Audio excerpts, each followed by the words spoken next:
Back at SEC Media Days, Day 2, part of our Capital One Orange Bowl Media Tour, presented by Duffy Sports Grill. And this is exciting. I have Kirby Smart, head coach of the Georgia Bulldogs, sitting across from me. I imagine, Coach, you've been peppered with questions about Nick Saban not being allowed in yesterday because of lack of credential. You have any troubles getting into SEC Media Days today?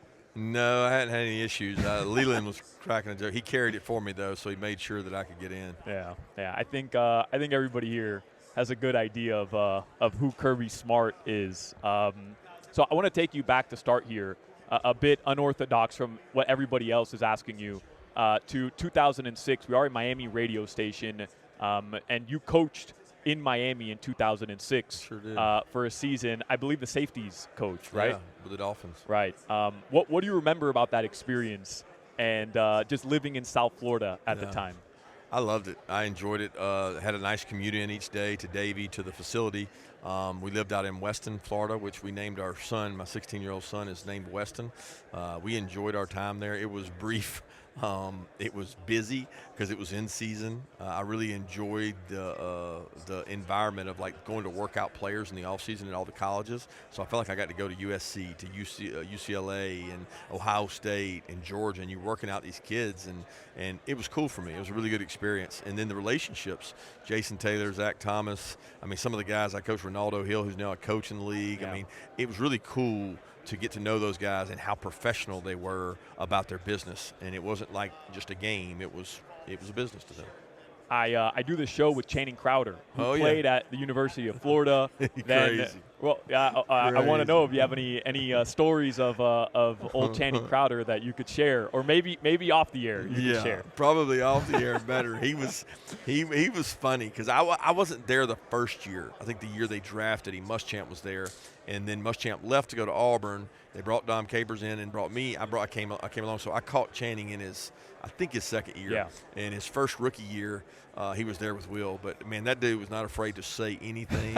Like around Nick, he was hilarious because, the Nick that we know with college players is different than the Nick we know with pro players. And Channing was a hoot, man. I mean, he's still the same guy, saying whatever he wants. I Crazy. know he's sad he missed his interview, but he had to stay back in South Florida. I hate that. Yeah. So, speaking of 2006, when you're with the Dolphins, I believe it was Dolphin Stadium at the time. Then Dolphin, they took out the S.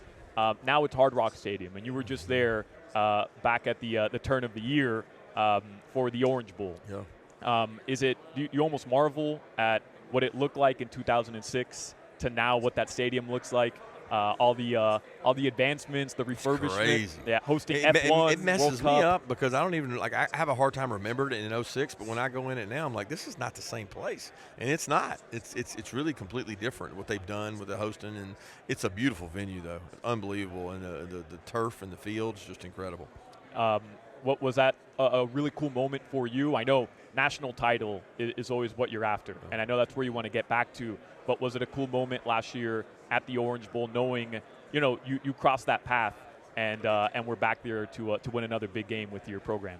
Yeah, it was cool. Anytime you get to go to the Orange Bowl, it's just such a great event. And we had Michigan there, I guess, a year before that or 2 years before that, and played Michigan down there. And the Orange Bowl people are so good. The weather's so good. Our players always talk about the Orange Bowl being one of the favorite because you don't deal with the weather extremes that you do in some of the other bowl sites. Right. You're going to get good weather down there, and they enjoyed that part. Awesome. Again, we're talking with Kirby Smart, head coach of the Georgia Bulldogs. I guess I have to ask you the question you've been asked a million times today. Landscape has shifted in college football. You have the 12-team playoff. Is that something that changes the process for you and your staff, or is it just business as usual for your program?